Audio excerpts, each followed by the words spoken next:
They laughed at me. At that long, polished table, surrounded by wine glasses and fake smiles. They said it loud enough for everyone to hear. Still no job. Maybe it's time you stop chasing dreams and start being useful. But they didn't know that the courtroom was waiting, that the judge would soon ask me one simple question. Are you the millionaire? Stay with me. This isn't just a story. This is a reckoning. The smell of rosemary, lamb, and aged Chardonnay floated through the room, but all I could taste was shame. It was our family reunion, one of those events where people wear expensive cologne and carry their insecurities in designer bags. Everyone had titles, everyone had something to prove, except me. They said I was the artist, the wanderer, the dreamer who never made it. What they meant was failure. Even my aunt, who once changed my diapers, leaned over and said, you know, not everyone's meant to succeed. She smiled like it was a compliment.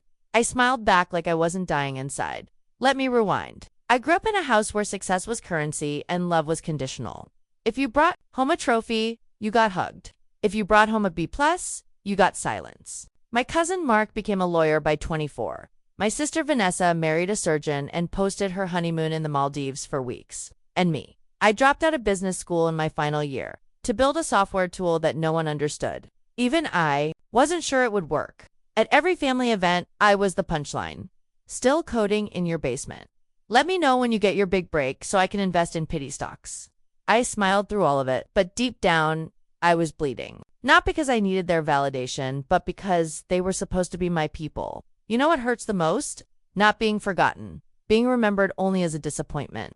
They never asked how I was doing, only what I was doing. As if my worth lived inside a LinkedIn profile. And maybe I started believing them. There were nights I stared at my screen, wondering if I was wasting my life. Nights when I almost gave up. But I didn't, because something in me, that small, stubborn fire, kept whispering, you're building something they don't see it yet. Back to the dinner. Mark stood up for a toast. Let's raise a glass to family, he said, to success.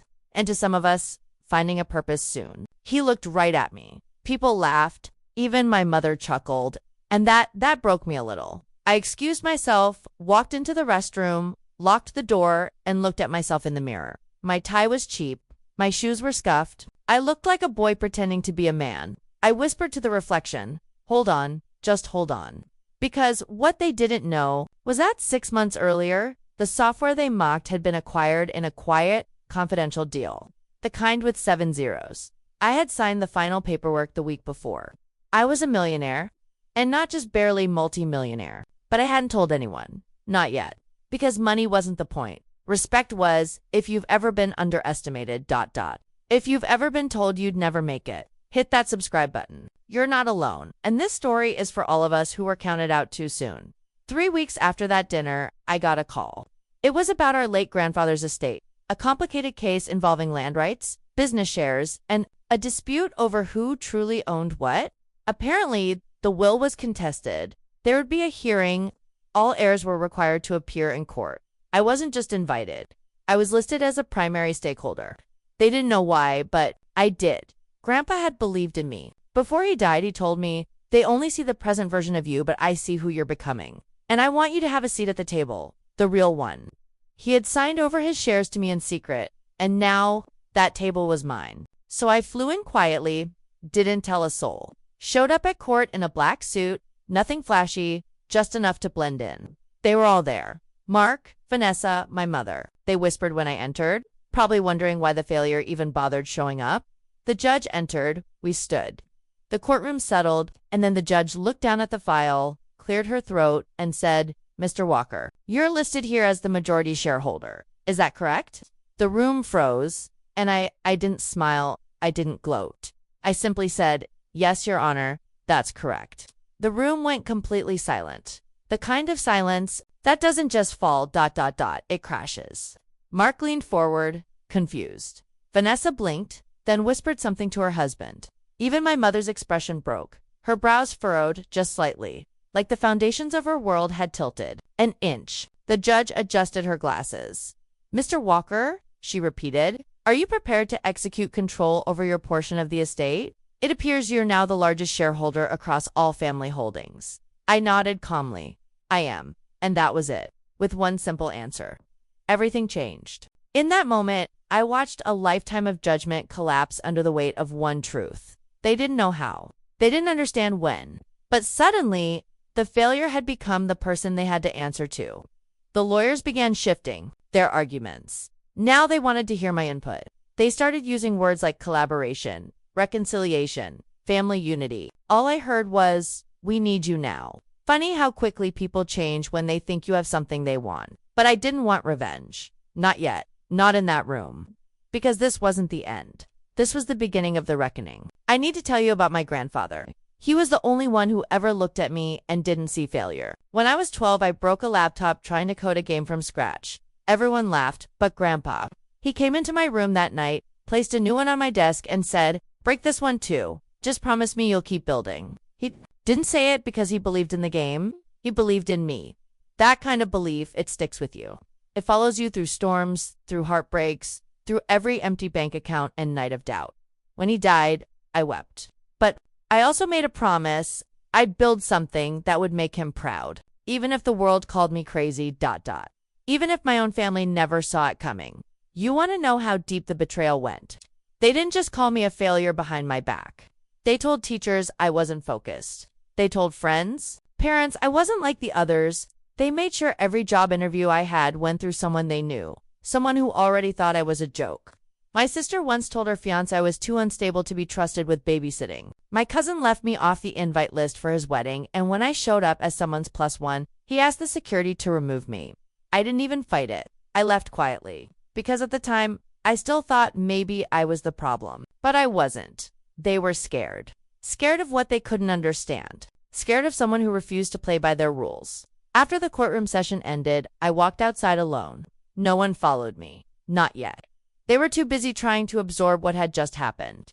The sun hit the marble steps in a golden splash. I stood there breathing deeply, fully, like I hadn't in years. For the first time in my life, I wasn't asking for space at the table. I was the table. And something inside me shifted. I had spent so much time trying to prove myself to people who would never love me for who I was.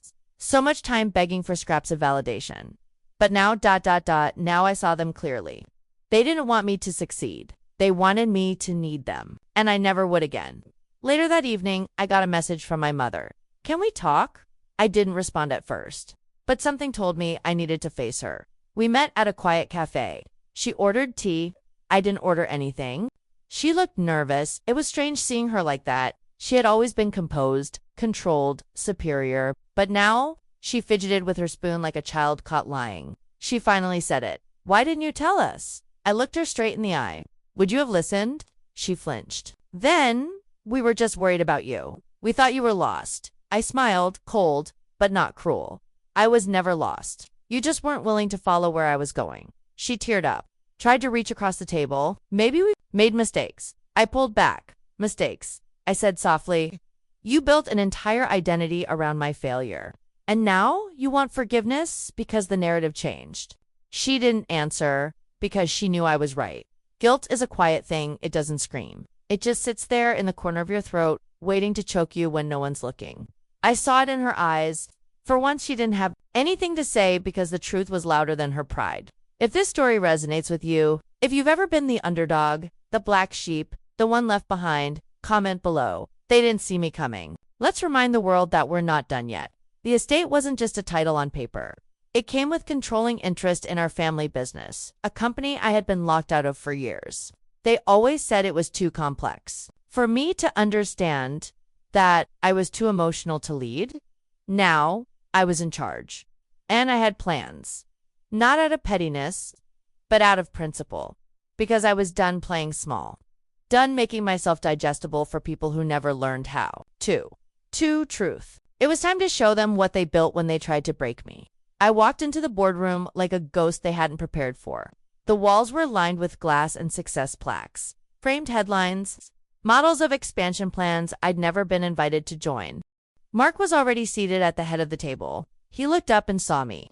The confidence drained from his face like water down a sink. "What are you doing here?" he asked, voice tight. I took the seat across from him. A lawyer entered, followed by 2 senior board members, both clearly confused by my presence. The lawyer cleared her throat and read aloud the letter from the court, effective immediately. Mr. Walker is recognized as the primary shareholder and holds controlling interest. All strategic decisions will require his approval. Mark stood up. This is ridiculous. He doesn't know anything about running this company. I looked at him, calm, measured. I built a tech company from scratch, sold it for $14.2 million, and managed every legal, financial, and operational aspect myself. You think I can't run this? No one said a word, because they all knew. He was no longer the authority in the room. They had spent years preparing to inherit the crown.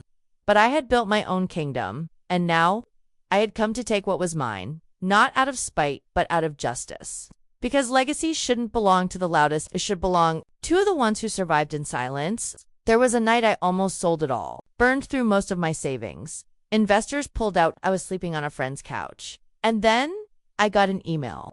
Not from a venture firm, not from a rich savior. It was from a 14-year-old kid in Ohio. He said, "Your software helped my brother, who has dyslexia, organize his homework. He got his first B last week. That was it. No money, no promises. Just impact." That night, I stayed up and rewrote 60% of the code, because sometimes, when no one believes in you, you become your own rescue. The next person to reach out was Vanessa. She invited me to her penthouse. Wine poured, fake smiles were worn, like armor. "I'm really proud of you," she said, twirling her glass. "You've come so far." I tilted my head, proud. I asked, "You once told your friends I was the artistic charity case of the family." She laughed too quickly. "Oh, come on, I was joking." "No, you weren't," I said flatly. Silence. Then she tried again. "We should work together. Now, combine networks, do something powerful for the family name." There it was. The shift. Now I was useful. I stood up, buttoned my coat. "You spent years trying to erase me. Now you want to collaborate. I'm not here to lift our name. I'm here to remind you whose name you buried." She didn't try to stop me when I walked out. There's a strange kind of peace that comes after the storm, not because the wind stops, but because you've learned how to stand in it. I wasn't angry anymore, not really.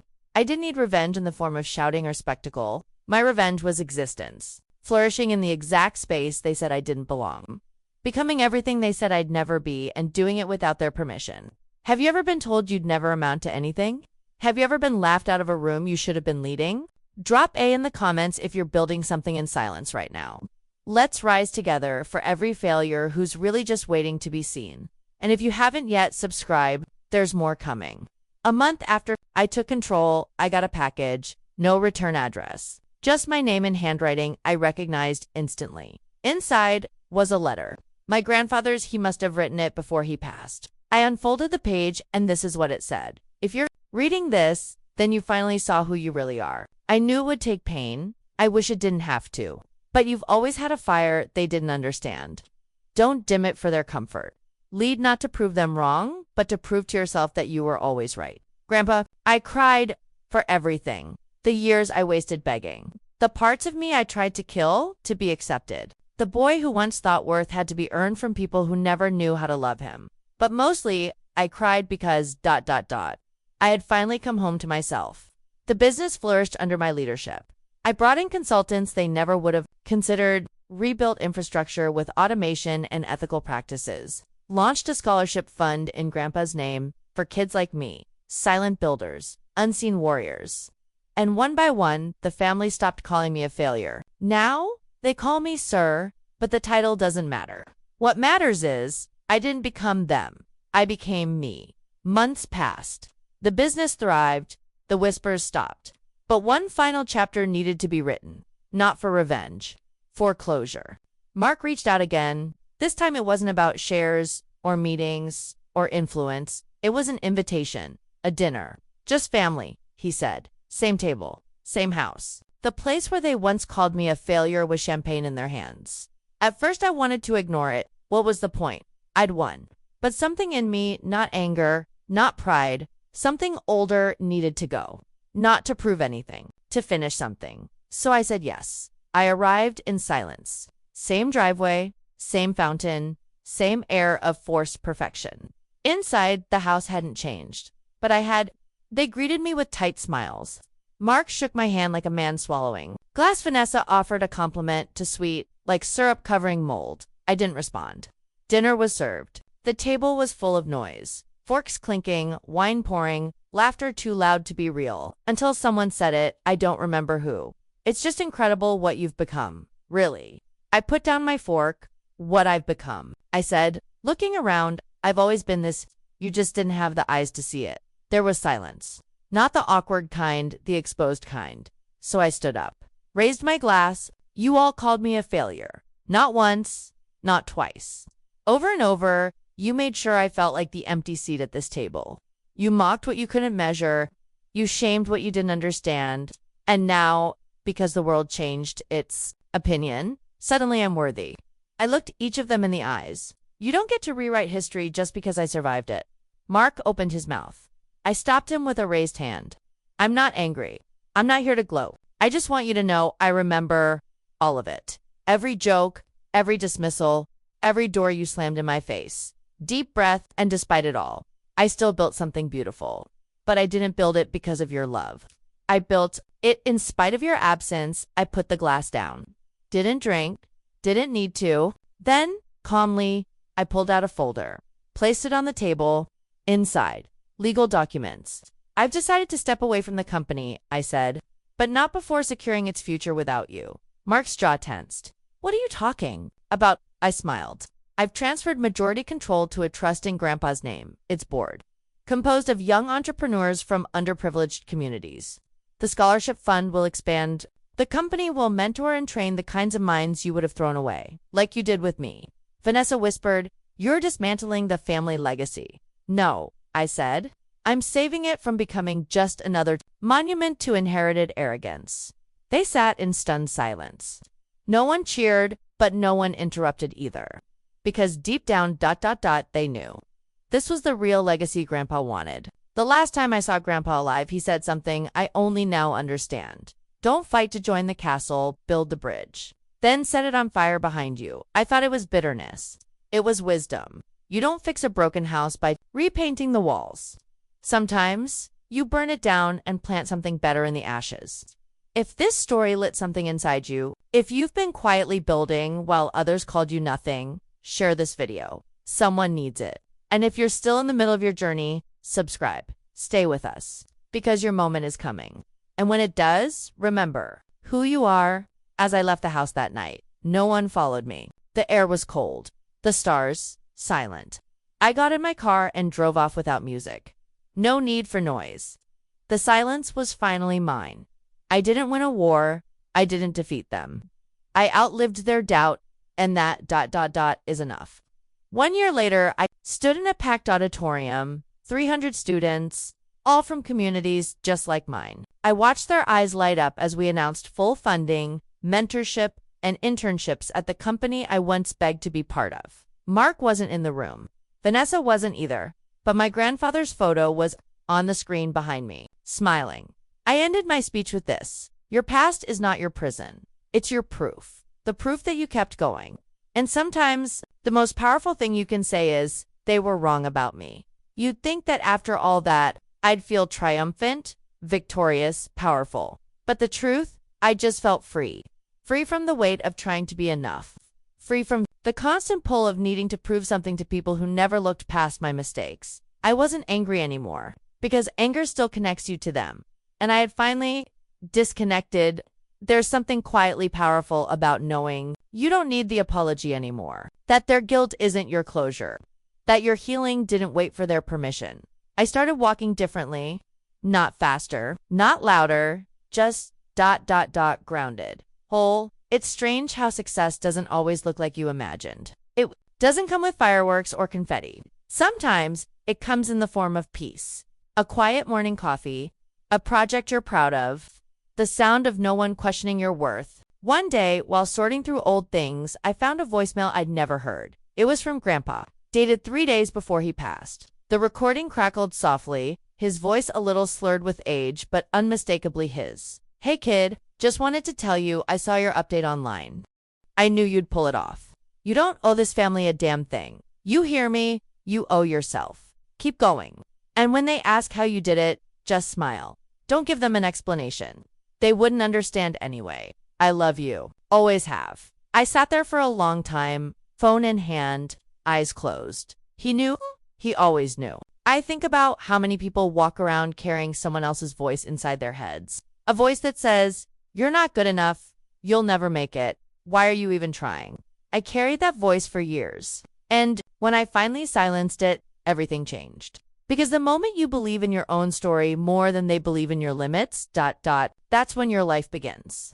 Months later, I was invited to speak at a tech conference. Funny enough, it was sponsored by the same firm that once rejected my business pitch with the words, "Too niche, too unstable. We don't see a future." Here, I saw the same executive at the gala dinner that night. He didn't recognize me at first. Then his eyes widened. "You're the guy from I," nodded, smiling. He chuckled nervously. "Well, look at you now. We missed out, huh?" I leaned in.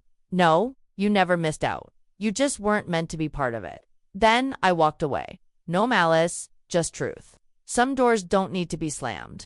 They need to be left gently but firmly closed. Here's what I've learned. You don't need to shine so others will see you. You shine because it's who you are. Even if no one claps. Even if no one stays to watch. Even if they call it a waste of time. Do it anyway. Because greatness isn't built in applause. It's built in silence, in struggle. In nights no one sees. When you're still up, still building, still believing. If this story stayed with you, if you saw yourself in any part of it, don't keep it to yourself. Share it, comment, subscribe, not just for the algorithm, but because somewhere, someone needs permission to keep going. Maybe your story is next, and maybe you're not the failure they said you were. You're the fire they were too afraid to. Understand? I moved out of the city. Bought a small house by the coast. Simple, quiet, not flashy. There's a room I turned into a library. Shelves full of stories. Some real, some imagined. All of them powerful. In the center of the room, I keep one photo on the wall. Me and Grandpa sitting on the porch. Two dreamers. One watching the world, the other building one. Every morning, I sit with my coffee and stare out at the ocean. And I remind myself, they didn't see it, but I did. And that was enough. So now I leave you with this. Your value isn't found in titles, or bank accounts, or family approval. It's found in the quiet decision to try again. To show up.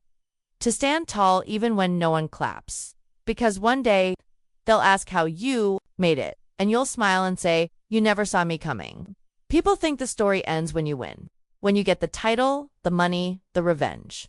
But no one talks about what happens after. After the courtroom, after the applause. After the final family dinner that tastes more like surrender than celebration. Truth is, after winning, you meet yourself. And that's not always easy. For a while, I didn't know what to do with my days.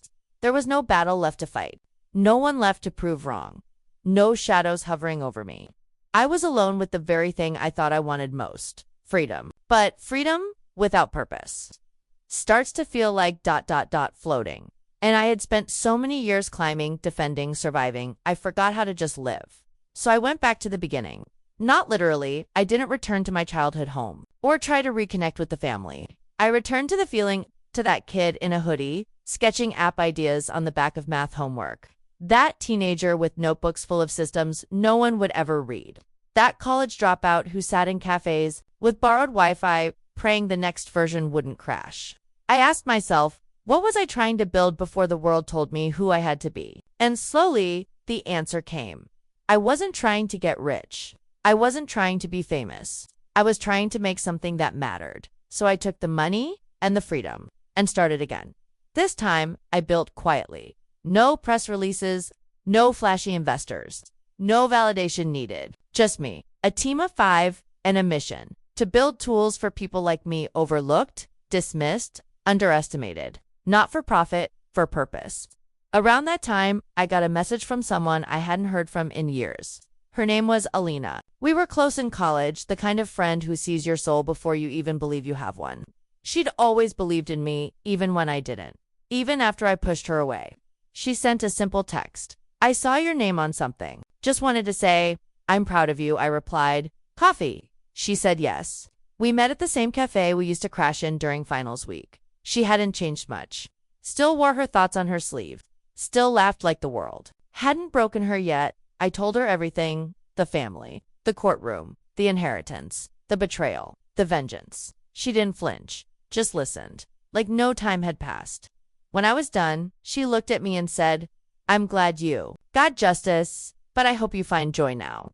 That line stayed with me because I realized I'd gotten justice, but I hadn't found joy.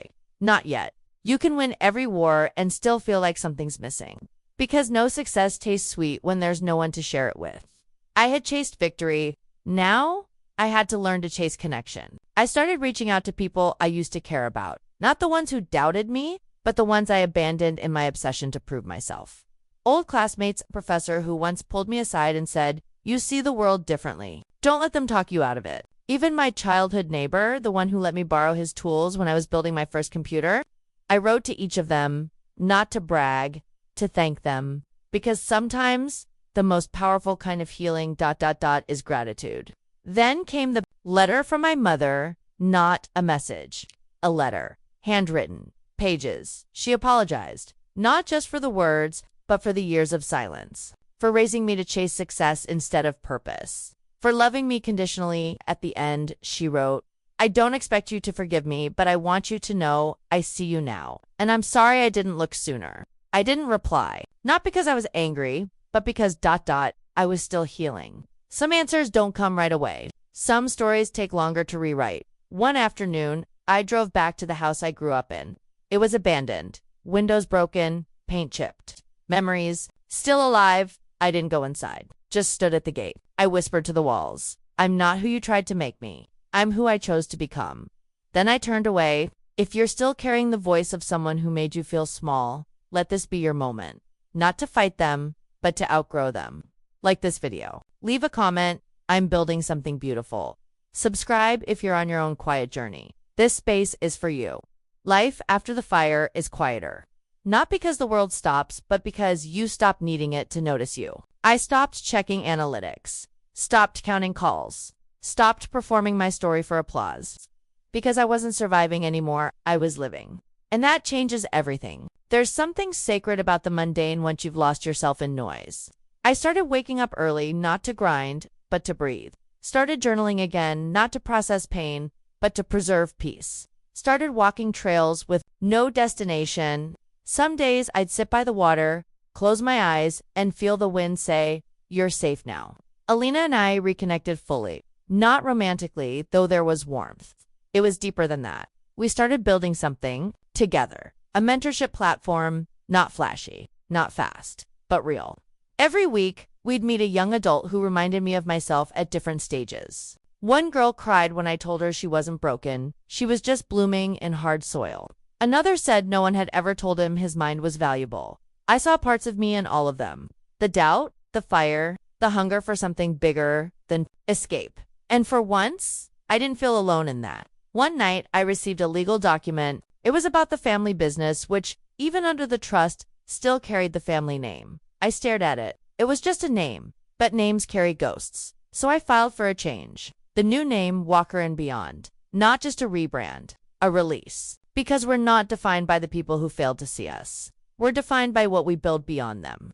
A few weeks later, I ran into my cousin Thomas. The one who once laughed when I got fired from my first internship. He looked uncomfortable at first. We were in a bookstore neutral ground. He approached slowly. "Hey, ... I don't know if you remember me." I smiled. "Of course I do." He laughed awkwardly. "I just wanted to say I was a jerk. I didn't get it back then." I nodded. "I know." Silence. Then he said something I'll never forget. "I see now. You didn't win to spite us.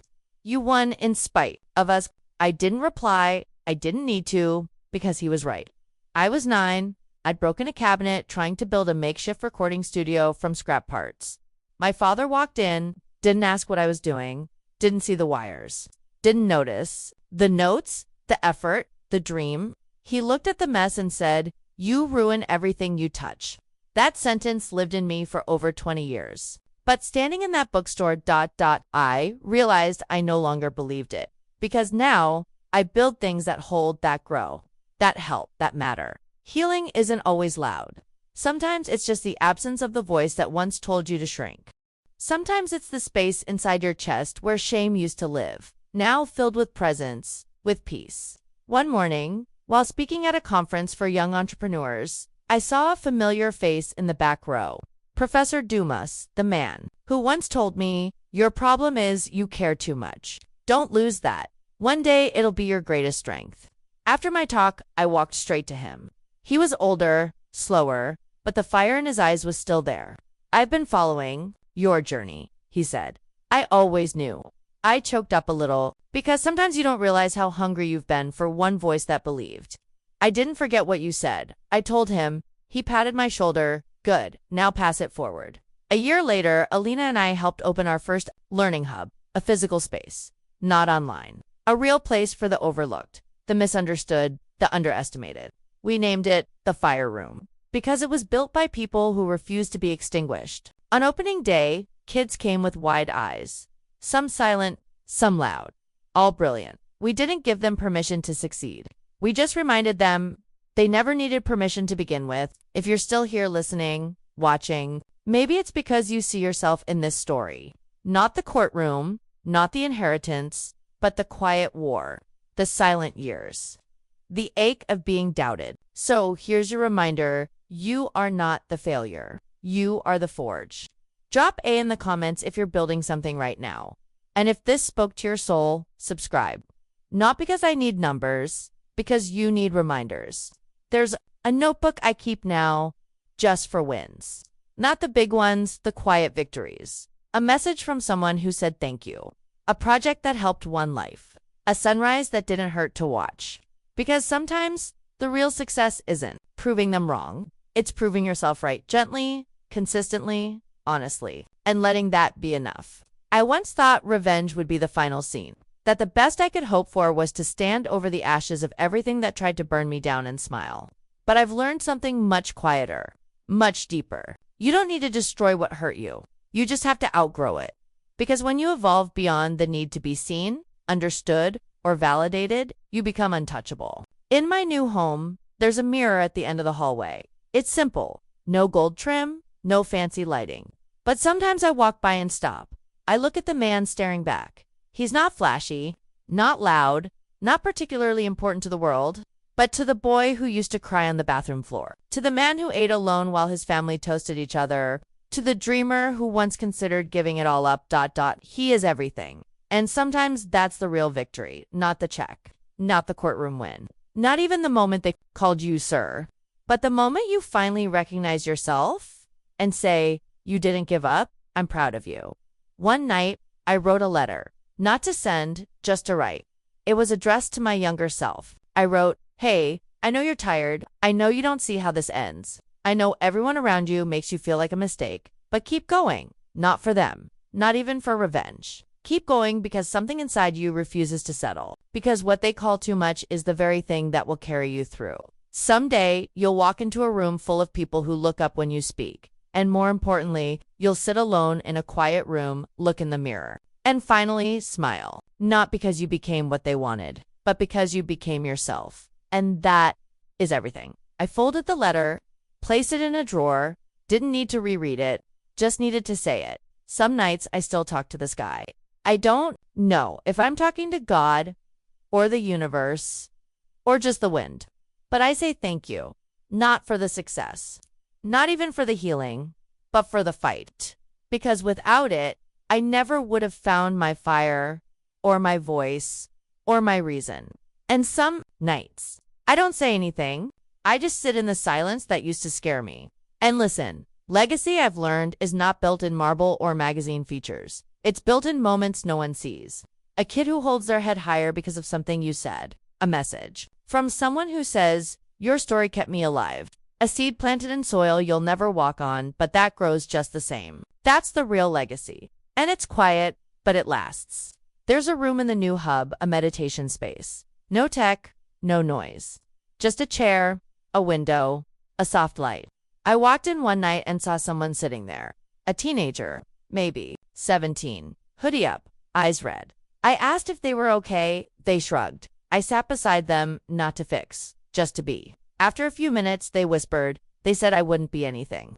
I looked at them, then said, they said that to me too. They were wrong. They didn't say anything back, but they didn't leave. And that ... was enough. We spend so much time trying to be heard, but sometimes the most powerful thing we can do is simply stay. Not to rescue, not to solve, just to say, you're not alone anymore. If you've watched this far, Maybe this wasn't just a story. Maybe it was a mirror. Maybe part of you needed this to remember who you are. So now I'll ask you, what are you building? Who are you becoming? And who told you that you couldn't? Leave your answers in the comments. Share this if it stirred something inside you. Subscribe, not just for content, but for company on the road less traveled. Because this is just one story. And yours is next. They called me a failure.